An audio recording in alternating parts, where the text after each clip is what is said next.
성탄절 후 첫째 주일입니다. 성경 말씀은 누가복음 2장 22절로 40절 말씀입니다. 모세의 법대로 정결 예식의 날이 참에 아기를 데리고 예루살렘에 올라가니 이는 주의 율법에 쓴 바 첫 해에 처음 난 남자마다 주의 거룩한 자라 하리라 한 대로 아기를 주께 드리고 또 주의 율법에 말씀하신 대로 산비둘기 한 쌍이나 혹은 어린 집비둘기 둘로 제사하려 함이더라. 예루살렘에 시몬이라 하는 사람이 있으니 이 사람은 의롭고 경건하여 이스라엘의 의로를 기다리는 자라. 성령이 그 위에 계시더라. 그가 주의 그리스도를 보기 전에는 죽지 아니하리라는 성령의 지시를 받았더니 성령의 감동으로 성전에 들어가매 마침 부모가 율법의 관례대로 행하고자 하여 그 아기 예수를 데리고 오는지라. 시몬이 아기를 안고 하나님을 찬송하여 이르되 주제여 이제는 말씀하신 대로 종을 평안히 놓아 주시는도다. 내 눈이 주의 구원을 보았사오니 이는 만민 앞에 예비하신 것이요 이방을 비추는 빛이요 주의 백성 이스라엘의 영광이니이다 하니 그의 부모가 그에 대한 말들을 놀랍게 여기더라. 시몬이 그들에게 축복하고 그의 어머니 마리아에게 말하여 이르되 보라 이는 이스라엘 중 많은 사람을 패하거나 흥하게 하며 비방을 받는 표적이 되기 위하여 세움을 받았고 또 칼이 내 마음을 찌르듯 하리니 이는 여러 사람의 마음의 생각을 드러내려 함이니라 하더라.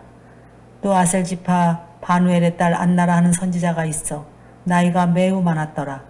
그가 결혼한 후 7해 동안 남편과 함께 살다가 과부가 되고 84세가 되었더라.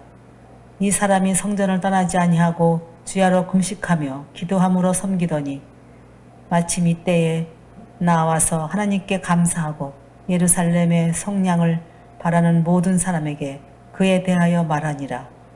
주의 율법을 따라 모든 일을 마치고 갈릴리로 돌아가 본 동네 나사렛에 이르니라. 아기가 자라며 강하여지고 지혜가 충만하며 하나님의 은혜가 그의 위에 있더라. 아멘. 우리 영상 예배를 드리고 있는 우리 모든 성도님들 다시 한번 환영하고 축복합니다. 하나님 아버지와 주 예수 그리스도로부터 오는 은혜와 평강이 우리 모두에게 함께하기 바랍니다. 오늘은 성탄 후 첫째 주일이라 이렇게 얘기를 합니다. 성탄 후 첫째 주, 바로 이제 엊그저께 우리가 성탄절을 맞이해서 저희가 그 이후에 첫 번째 주일이 되었다는 것입니다. 성탄의 그 기쁨, 그 감사가 아직도 저희 마음에 있습니다. 이 시간 저희들 성탄 인사를 다시 한번 우리 나눴으면 좋겠습니다. 메리 크리스마스. 네. 우리 옆에 있는 분들에게도 우리 함께 인사하겠습니다. 메리 크리스마스. 메리 크리스마스. 네. 그리고 오늘은 2020년 마지막 주일 예배입니다. 네, 마지막 주일 예배. 이제 다음 주는 저희들이 신년 예배를 드립니다. 이번 주 주간에 수요 예배하고 그리고 그 다음 날 송구 영신 예배를 드리고요. 그리고 돌아오는 주일이 이제 신년 예배입니다. 이 한 해가 정말 화살과 같이 지나갔습니다. 우리가 코로나19로 여러 가지 힘들고 어려운 가운데 있지만 그러나 각자 자신들의 생활을 되돌아보면은 여러 가지 일들이 일어났다고 저는 생각합니다. 우리들 각자가 바라는 것들이 있습니다. 올 한 해 이제 마지막 주일 예배인데 여러분들은 목적하는 인생을 살고 계십니까? 저는 오늘 본문을 통해서 목적하는 그 인생을 이룬 세 부류의 사람에 대해서 말씀을 드리면서 우리의 인생이 어떻게 목적하는 인생을 이렇게 이어갈 수 있을까? 그리고 새로운 한 해를 하나님의 뜻하신 그 목적하는 인생 가운데 우리가 살아갈 수 있을까? 우리 말씀을 통해서 함께 묵상하고자 합니다. 첫 번째 말씀을 보면은 하나님의 말씀대로 살아갈 때 하나님의 뜻 가운데 목적하는 인생을 살아갈 수 있다라는 것을 볼 수가 있습니다. 하나님의 말씀대로 살아갈 때, 오늘 본문의 22절의 말씀을 우리 함께 읽겠습니다. 모세의 법대로 정결 예식의 날이 참에 아기를 데리고 예루살렘에 올라가니. 아멘. 이것은 요셉과 마리아가 율법을 지키기 위해서 베들레헴에서 예루살렘으로 올라가는 말씀입니다. 성탄에 대한 말씀은 사복음서 중에서 마태복음하고 누가복음에만 나와 있습니다. 근데 마태복음에서 나오는 성탄의 이야기하고 누가복음에서 나오는 성탄의 이야기는 분위기가 완전히 다릅니다. 마태복음에 나온 성탄의 이야기는 생명의 위협을 느끼는 아주 긴박한 상황 가운데 아기 예수가 성탄했다는 이야기입니다. 여러분도 잘 알다시피 헤롯 대왕이 아기 예수의 목숨을 노리고 있었고, 그래서 그는 실제로 유아 살해를 범하였고, 그리고 그 유아 살해를 피하기 위해서 그래서 요셉과 마리아는 애굽으로 도망을 친다는 아주 긴박한 그 상황이 전개됩니다. 그런데 누가복음의 전개는 좀 다릅니다. 누가복음의 전개는 여러분이 알고 있다시피 역사입니다. 역사. 이 누가복음은 누가서신이라고 해서 누가가 누가복음과 사도행전을 함께 기록을 하는데, 어떤 방식으로 쓰냐면 역사적인 방식에 따라서 구원의 역사 가운데서 성탄의 의미를 전하고 있다는 것입니다. 그래서 누가복음에는 1장 1절과 2절에 보면 어떤 말씀이 있냐면은 다 누가가 이 말씀을 기록하기 전에 다 살폈다고 얘기가 나와 있어요. 무슨 말이냐면, 다시 말해서 누가는 하나하나의 그 사건의 그 전개 가운데서 그래서 이 말씀을 기록하였고, 그 하나님의 구원의 역사 가운데 가장 핵심적인 것이 무엇이냐? 그 핵심적인 것이 바로 하나님의 말씀이라는 것입니다. 여러분, 이 세상의 역사의 가장 핵심적인 것이 뭐냐면 말씀이에요. 하나님의 말씀으로 이루어지고 하나님의 말씀 가운데 이 세상을 전개해 가고 있다라는 것을 누가는 오늘 본문의 말씀에도 기록하고 있다는 것입니다. 특별히 오늘 본문에 보면은 요셉과 마리아가 하나님의 말씀인 율법을 아주 성실하게 지키고 있음을 보여주고 있는 것이 바로 누가복음에 기록한 특징이라고 할 수 있습니다. 본문은 요셉과 마리아가 율법을 아주 성실하게 지키는데, 오늘 본문의 앞뒤를 보면 아주 성실하게 지킨 세 가지를 말하고 있습니다. 첫 번째는 할례입니다. 남자아이가 태어난 지 8일이 되면 할례를 시행했습니다. 오늘 본문의 바로 앞에 누가복음 2장 21절에 보면 요셉과 마리아는 아기 예수에게 할례를 시행하였고, 그때 아기의 이름을 예수라고 불렀다, 이렇게 말하고 있습니다. 둘째로 그들은 장자의 구속의 말씀을 성실하게 지켰습니다. 이 장자는 첫 번째 난 아이를 말하는 것이죠. 출생하고 나서 한 달이 되면 어떤 의식을 했냐면 그 첫 번째 아이를 하나님께 바치는, 하나님께 드리는 바로 장자 구속의 의식을 치르게 되었습니다. 이 말씀 민수기 18장 15절에 나오는데요. 우리 민수기 18장 15절 말씀을 함께 읽어보겠습니다. 여호와께 드리는 모든 생물의 처음 나는 것은 사람이나 짐승이나 다 내 것이로되 처음 태어난 사람은 반드시 대속할 것이요 처음 태어난 부정한 짐승도 대속할 것이며, 이렇게 장자의 구속의 의식을 행하는 이유는 뭐냐면 이 아이가 누구 것이라는 것입니까? 하나님의 것이라는 거예요. 하나님의 것. 그래서 하나님의 것이라는 것을 의식적으로 표현을 하는 것입니다. 둘째로 요셉과 마리아는 율법을 아주 성실하게 지키는 또 하나의 말씀이 나오는데 그것은 출산한 여성이 지키는 정결례의 말씀입니다. 아들을 낳으면 출산 후 40일까지, 여아를 낳으면 출산 후 80일까지 그 당시 사람들은 그 산모는 부정하다 이렇게 생각했어요. 그래서 40일과 80일 기간에는 성전을 찾을 수가 없는 겁니다. 그래서 아기 예수, 남아를 출산하였기 때문에 40일 기간을 마치고 이제 요셉과 마리아가 아기를 품에 안고 희생 제물을 드리기 위해서 지금 예루살렘에 올라가서 성전을 방문을 한 것입니다. 요셉과 마리아는 어떤 말씀? 하나님의 말씀. 지금 철저하게 하나님의 말씀을 지켰다. 아주 성실한 말씀에 순종자였다라는 것을 본문에 계속해서 말하고 있어요. 몇 번이나 말하냐면 4번이나 말합니다. 오늘 본문의 말씀을 보면 22절에 모세의 법대로 행하였다. 23절에 보면은 주의 율법에 쓴 바대로 하였다. 24절에 보면 주의 율법에 말씀하신 대로 한다. 39절에 보면은 주의 율법을 따라 행하였다. 다 하나님의 말씀. 지금 아주 요셉과 마리아가 하나님의 말씀에 순종한 사람이었다라는 것을 아주 강하게 강조하고 있다는 것입니다. 이것은 단순한 행위에 의한 것이 아니라 어떤 마음에서 지금 율법을 순종한 겁니까? 믿음의 마음으로.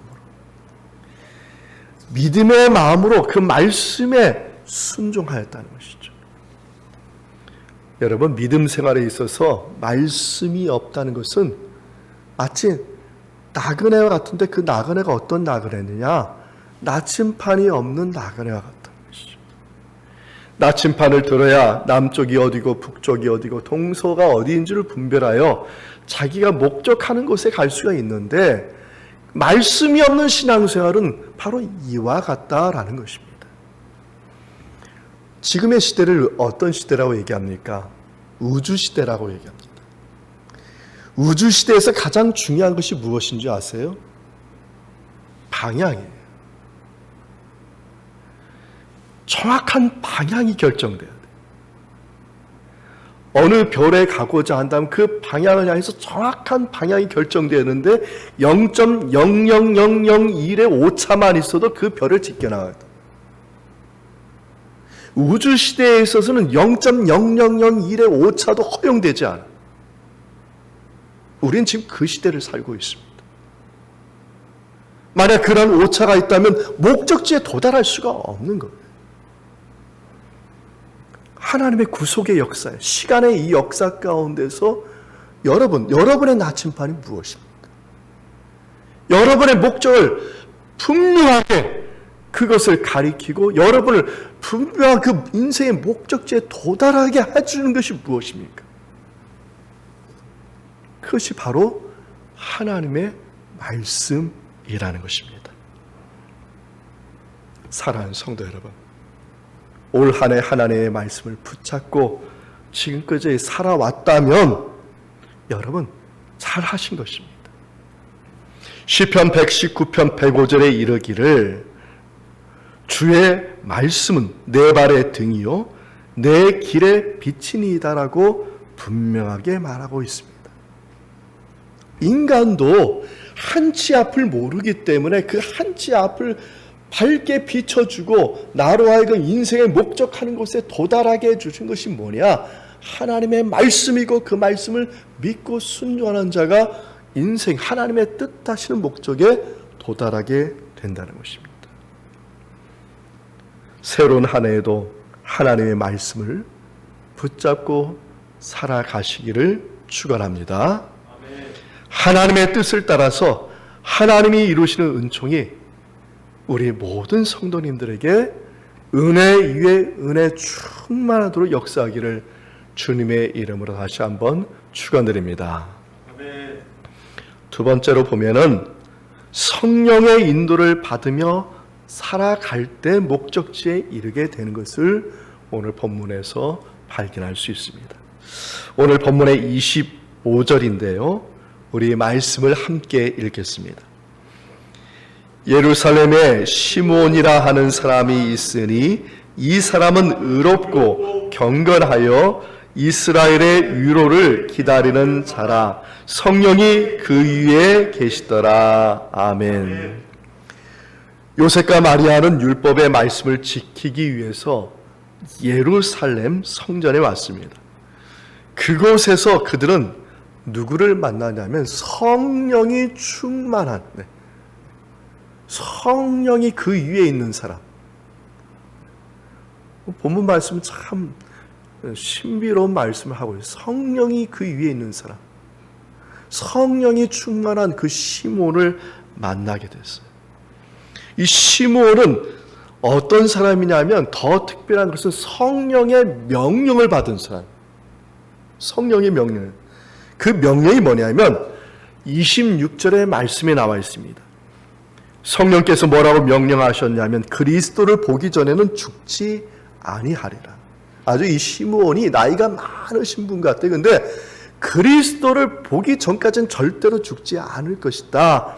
이렇게 성령의 말씀을 받은 사람이었습니다. 다시 말해서 아기 예수가 그리스도임을 알리는 증인이 되는 임무를 맡은 거예요. 아기 예수가 올라왔는데 이 아기 예수가 그리스도라고 말할 수 있는 증인이 필요한데 그 첫 번째 증인이 누구냐면 바로 시므온이라는 것입니다. 그는 그 소명을 마음에 품고 예루살렘 성전을 오갔습니다. 그렇게 오래도록 그가 성전에 오가면서 마침내 요셉과 마리아가 품에 아기 예수를 안고 예루살렘 성전에 들어올 때 그 아기 예수를 만나게 된 것입니다. 그 아기 예수를 만났을 때 시므온은 어땠냐면 성령의 감동이 된 거예요. 그래서 그 아기 예수가 바로 자기가 기다렸던 메시아이시고 그리스도이시고 유대인의 왕이라는 것을 알게 된 것이죠. 누가복음에서는 특별히 많이 등장하는 게 성령님이 많이 등장합니다. 성령에 등장하여서 시므온이 아기 예수를 만난 사건이 우연의 사건이 아님을 말해주고 있다는 것입니다. 하나님께서 세상의 구원의 역사 가운데 이끌어 가십니다. 창세 때부터 구원의 역사가 있어요. 아주 시간 태초로부터 그 긴 시간의 역사 가운데 구원의 역사를 이끌어 가는데 그 구원의 역사 가운데는 그 모든 역사는 우연의 사건이 아니라는 것이죠. 세상의 역사는 우연의 역사일지 모르겠지만 이 세상을 덮고 이끌어가는 이 구원의 역사 가운데 있는 모든 사건은 우연의 역사가 아니라 필연의 사건이라는 것입니다. 우주선이 0.0001의 오차도 없이 정확하게 우주 공간에 날아갈 때 목적지에 도착하듯이 하나님이 이끄시는 이 구원의 역사는 필연적으로 정확하게 목적에 이르게 된다는 것이죠. 이 필연의 역사를 이끌어 가시는 분이 누구냐? 오늘 본문에 성령께서 이끌어 가신다고 말씀하고 있는 것입니다. 시므온은 그리스도가 오실 거라는 것을 과거의 옛날부터 성령의 명령을 받았어요. 이 말씀의 이 구원의 사건 가운데, 그는 계속 말씀을 따라왔고 성령의 의지한 대로 따라왔어요.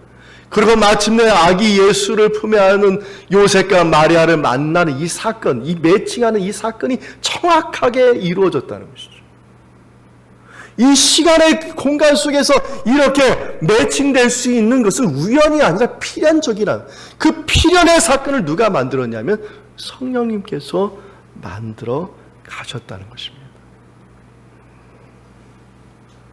처녀 마리아가 아기 예수를 가짐도 필연의 사건이고, 앞서 사가랴가 세례 요한을 가짐도 이것도 필연의 사건이에요. 성령님께서는 1.1획도 틀림없이 필연적으로 이루어지게 만드신다는 것이죠. 예수님께서 십자가에 달리기 시전에 뭐라고 얘기했어요? 예루살렘을 떠나지 마라. 예수님은 죽으시고, 그리고 십자가에서 죽으시고 부활하셔서 하늘로 올라가셨습니다. 그럼에도 불구하고 예수님의 12 제자를 중심으로 120문들은 마가의 다락방에서 계속 기도하고 있었잖아요.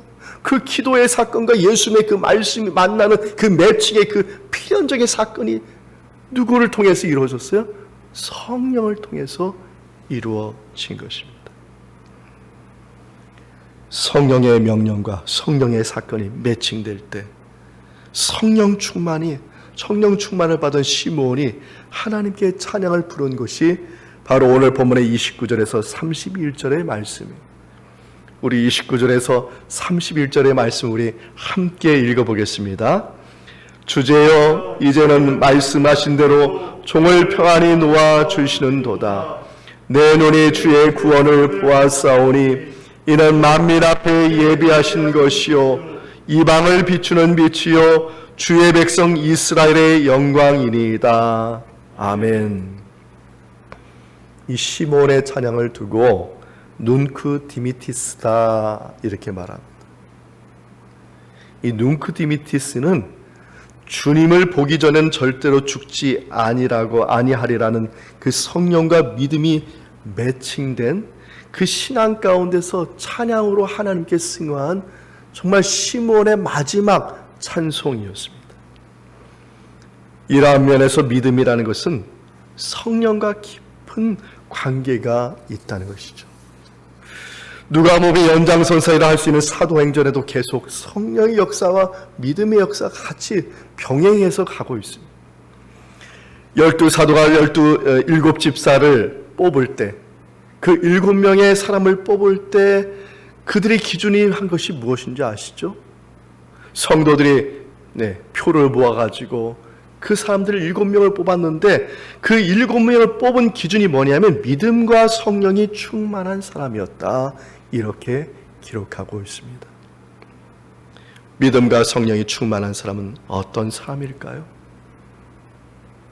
믿음과 성령이 충만한 사람은요, 사도 바울을 뭐라고 표현하냐면 심은 대로 거두는 그러한 사람이다 이렇게 말하고 있어요. 우리나라 속담에 이런 말이 있죠.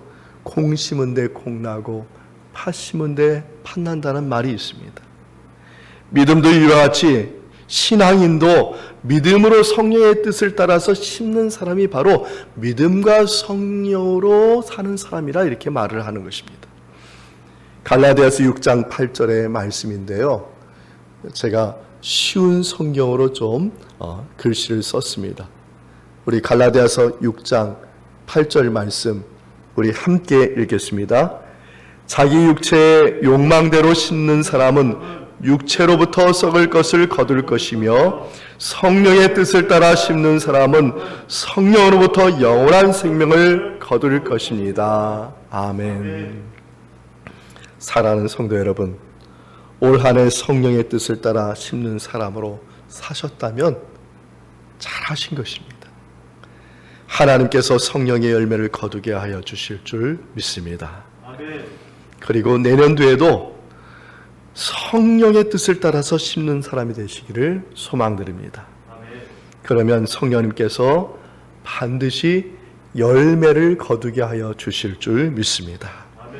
그래서 오늘 본문의 시몬의 찬양과 같이 눈크 디미티스, 정말 성령에 충만하여 그 결실을 맺고 나서 하나님께 찬양드리는 그 은혜가 우리 모두의 찬양이 되고 우리 모두에게 이러한 은총이 함께할 줄 믿습니다. 셋째는 기도에 힘쓰는 삶이 되어야 함을 보게 됩니다. 오늘 본문의 37절입니다. 37절 말씀을 우리 함께 읽겠습니다. 과부가 되고 84세가 되었더라. 이 사람이 성전을 떠나지 아니하고 주야로 금식하며 기도함으로 섬기더니, 하나님께서 아기 예수가 그리스도이심을 확증하기 위해서 또 다른 한 사람을 등장시켜요.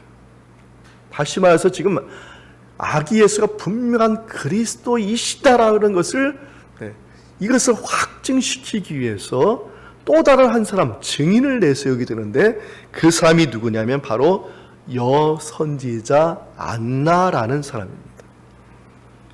오늘 본문을 보면 안나의 나이를 짐작할 수 있는 정보를 제공하고 있습니다. 그 당시 유대인들은 결혼을 대략 최소 12살에서 13살 성인식을 거치고 나서 그때 결혼을 했습니다. 그러면 만약 13살에 결혼을 했다면 오늘 본문에 7회를 남편과 살았다고 했으니 그러면 남편을 잃고 과부가 되었을 때가 20살이었습니다. 20살이 되고 나서 몇 년 동안 성전을 떠나지 아니하고 금식하며 기도했냐면 84년 동안 그렇게 했다고 지금 기록하고 있으니 그러므로 안나의 나이는 대략 105세가 되는 것입니다. 특별히 본문에는 이 안나가 여선지자라 이렇게 말하는 것은 아마도 이 안나라는 사람이 나이가 많으니까 그 당시 유대인들은 나이 드신 분을 공경하는 그리고 나이 드신 분의 그 말을 따르는 그러한 전통이 있기 때문에 아마 이 105살에 된 아주 고령의 이 안나라는 분을 아주 지도자로 여자들의 지도자로서 이렇게 생각하는 그러한 의미로서 아마 여선지자라 이렇게 부르지 않았을까 이렇게 생각을 됩니다. 그러나 중요한 것은 이 안나가 고령이거나 여선지자이거나 과거의 경력이 있어서 예수 그리스도를 만난 것이 아니라는 거예요. 특별히 중요한 본문이 있는데 그건 뭐냐면 그녀가 금식하고 기도하였다는 것입니다. 성경은 기도와 성령의 역사를 함께 기록하는 것을 많이 볼 수 있습니다. 사도행전 2장 4절에 보면 120문도가 마가의 다락방에서 모여서 기도할 때 성령의 불이 그들에게 임하였다고 이렇게 말하고 있고요. 사도 바울은 에베소서 6장 18절에 이르기를 모든 기도와 간구를 하되 항상 성령 안에서 기도하라고 이렇게 말하고 있어요. 모든입니다. 모든 기도와 간구를 하되 항상 어디 안에서 기도하라고요? 성령 안에서 기도하라 말하고 있습니다. 분명한 것은 성령께서 안나의 기도를 받으셨고 그리고 성령께서 안나를 인도하여서 누구를 만나게 했냐면 바로 아기 예수를 만나게 했다는 것이죠. 그래서 그 아기 예수를 만난 안나가 자신의 눈으로 확인하고 그리고 자신의 입으로 바로 이 아이가 바로 성경에 말씀하신 메시아이시고 그리스도이라는 것을 증언하는 증인이 되게 하셨다는 것입니다. 저는 말씀을 준비를 하다가 기도에 관한 글을 읽어보았습니다. 특별히 송기론 교수가 쓴 제목 하늘문이 열리는 기도라는 글이 있습니다. 여러분 제 스크린에 볼 수가 있는데요. 제가 그것을 좀 이렇게 짧게 줄였습니다. 간략하게 제가 좀 줄였는데 이 글을 제가 읽어드리겠습니다. 기도의 무릎을 꿇으면 하늘문이 열립니다. 답답했던 삶에 환한 빛이 들어오기 시작합니다. 기도하면 신기하게도 불가능한 일들이 가능해집니다. 꼬였던 것들이 풀어지기 시작합니다. 기도의 시간에 온갖 해결책이 떠오릅니다. 기도하면 신비한 섭리가 일어납니다. 기도하면서 걷다 보면 어느덧 내가 함정도 지뢰밭도 무사히 지나갔음을 알게 됩니다. 기도하면 감추었던 내 미래와 축복들이 나타납니다. 기도하면 내 인생을 향한 크고 놀라운 계획이 펼쳐지기 시작합니다. 기도하면 천사의 손길이 돕습니다. 기도하면 나를 위하여 누군가가 움직입니다. 마음을 합하여 기도하면 불가능한 일이 사라집니다. 그래서 기도하는 사람은 가장 강하고 부유한 사람들입니다. 기도하면 문제가 작아집니다. 기도하면 용서의 힘이 생깁니다. 기도하면 상처가 치유됩니다. 기도하면 마음이 넓어집니다. 기도하면 더 깊은 은혜의 사람, 더 놀라운 능력의 사람이 될 수 있습니다. 이 세상에는 단 하나의 빈곤이 있을 뿐입니다. 그것은 바로 기도의 빈곤입니다. 아멘. 말씀을 마치겠습니다. 사랑하는 성도 여러분, 올 한 해 동안 기도하며 살아오셨다면 정말 잘하신 것입니다. 새로운 한 해에도 주님께서 믿음의 기도를 드리는 그 사람들마다 결실의 열매를 맺게 하여 주실 줄 믿습니다. 시편 126편 6절에 이르기를 울며 씨를 뿌리러 나가는 자는 반드시 기쁨으로 그 곡식단을 가지고 돌아오리라고 주님께서 약속하셨습니다. 우리가 믿음을 가지고 지금 당장은 이루어지지 않았지만 구속의 그 역사 가운데서 하나님의 말씀은 반드시 그 말씀이 성취되는 그 사건과 매칭되는 그때가 올 때까지 우리가 눈물을 흘리며 우리가 기도한다면 반드시 그 매칭되는 그 성취되는 그 역사 가운데서 바로 저와 여러분에게 열매를 거두게 하는 놀라운 은총이 함께할 줄 믿습니다. 오늘 본문의 아기 예수 위에 임한 은혜의 역사하심은 세 가지 배경을 갖고 있습니다. 첫째는 요셉과 마리아가 말씀대로 살아가는 성실한 믿음을 배경으로 하고 있다는 것이죠.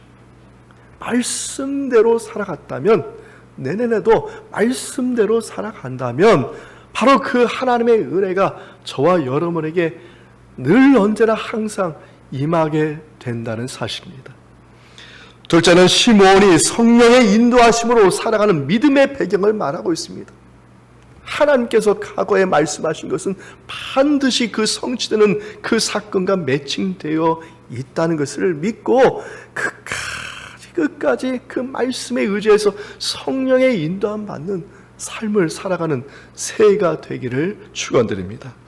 셋째는 안나가 기도로서 하나님의 뜻을 심는 믿음의 배경을 갖고 있다는 것이, 늘 84년 동안 그 믿음을 가지고 씨를 뿌렸을 때 하나님께서는, 성령님께서 그 구속의 역사 가운데 반드시 그 성취하는 그 사건의 매칭으로 성취하여 주시는 놀라운 은총을 만들어 주신다는 것입니다. 저는 이러한 은총이 우리 가운데 정말 하나님께서 믿음 위에 믿음을 더하시는 그 은총 가운데 위로하심과 그 은혜가 충만한 우리 모든 성도님들 다 되기를 축원드립니다. 말씀과 성령과 기도의 은총, 이것이 하늘을 마감했다면 내년에도 말씀과 성령의 이끄심과 끝까지 기도의 씨를 뿌리는 우리의 한 해가 될 때에 그 모든 것에 은혜로 덮어주신 하나님의 놀라운 은총으로 말미암아 반드시 주님이 원하시는 그 목적, 하나님의 뜻하시는 그 열매를 거두는 결실의 그러한 은총이 우리 모두에게 함께하기를 주 예수 그리스도의 이름으로 축원드립니다. 아멘. 주님의 은총이 예수 그리스도 안에서 여러분의 마음과 생각을 지키시기를 원합니다. 아멘.